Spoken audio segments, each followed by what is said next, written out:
I'm delighted to be joined once again by the legend, Brad One Punch Pickett. Your lad, Nathaniel Woods, has got a massive fight coming up. And I know you've got some interesting training methods at GB Top Team. There's even saber comebacks. I've seen you and Nathaniel battling out with a lightsaber. So tell me how that came about and who's the better Jedi?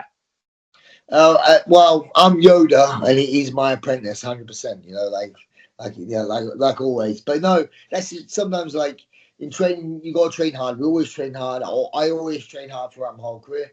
But also, you gotta have fun. You gotta enjoy it. It's like it is a job. Don't get me wrong. Doing what we're doing is a job, especially for a lot of people at the level like the family. It's his job.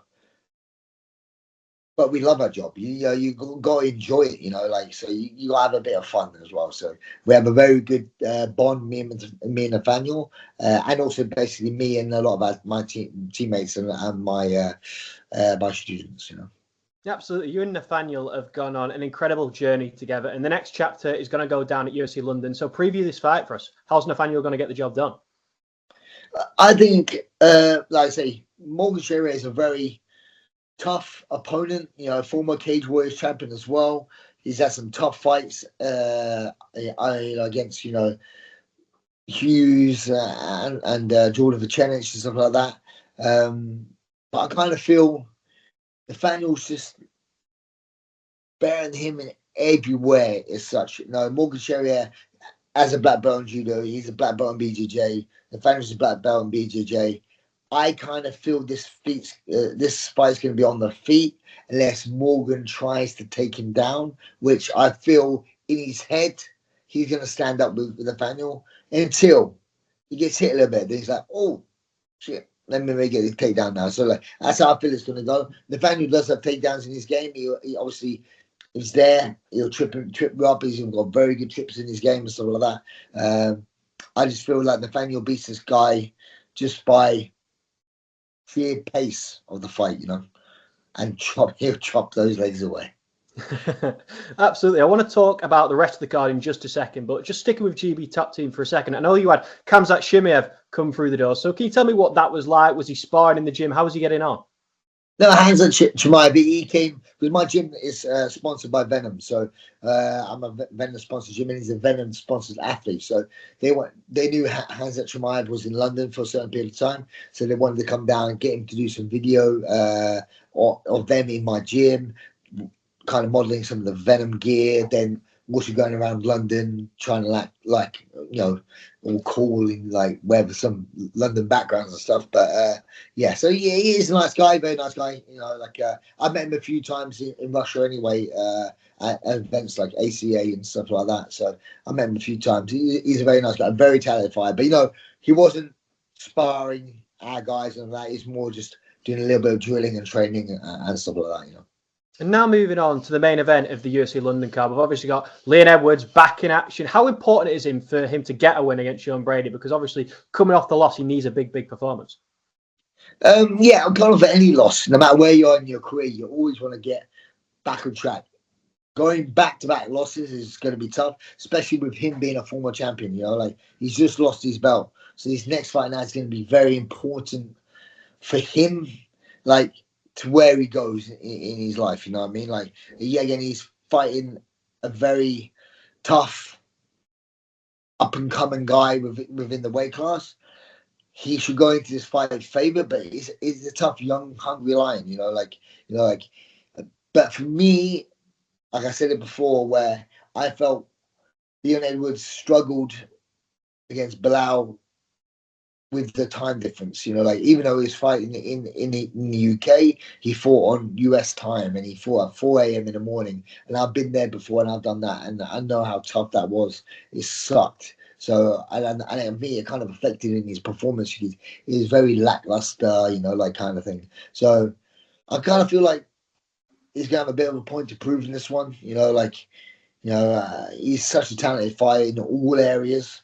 I can see him getting it done pretty early with some strikes, or if not, it'd be quite dominant. In my eyes, dominant. decision victory, you know. Yeah. Absolutely. And the other big UK fighter I want to talk about, Tom Aspinall, an absolute powerhouse, an absolute monster. It feels like the Jon Jones fight is getting closer and closer, especially with Alex Pereira losing. So do you think it's going to happen? And what's your breakdown for Tom Aspinall and Jon Jones? Do you think Aspinall can get the job done there? Yes, I think Tom Aspinall can knock anyone out in the world. He can knock out an elephant if he punches him right. But this is the sport. Jon Jones has been at the top of the sport for decades, you know, like for such a long time. He's been at the top. So how I explain this, I always say the better fighter would win a decision. So who I think will win a decision. So if those two guys fought each other and it went to a decision, I think Jon Jones will have his hands raised, you know. But it does not mean within that time frame that Aspinall can't put a glove on him and knock him out, you know. That's how I see the fight, you know, because at that weight class, when you're winging 4-ounce gloves around, you know, you're only human. You get hit with some of those bombs from Aspinall, you could go out. But then you see the fight. Aspinall could be throwing hard, missing shots, getting tired. Jon Jones is not stupid. A very, very intelligent fighter. Wears him down a little bit, wears him down, and then he may take Aspinall down and submit him, you know, like kind of thing. I just feel Jon Jones has way more tools to win this fight.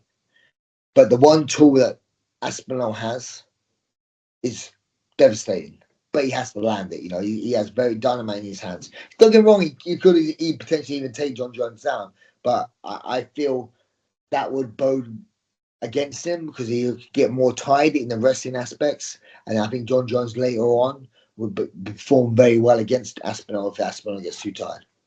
Absolutely. It'd be an amazing win for Tom, for the British scene if he could do it. 100%. Yeah. I love Tom to bits. He's done fantastic things to the sport. And not only for his fighting credentials, Tom is such a great role model for this sport. He's very well spoken. He's very funny. Doesn't take himself too seriously. You know, like a lot of people can relate to him. He's like he's one of the boys. You know what I mean? Like he's such a nice guy. You know, so like I always wish well for him.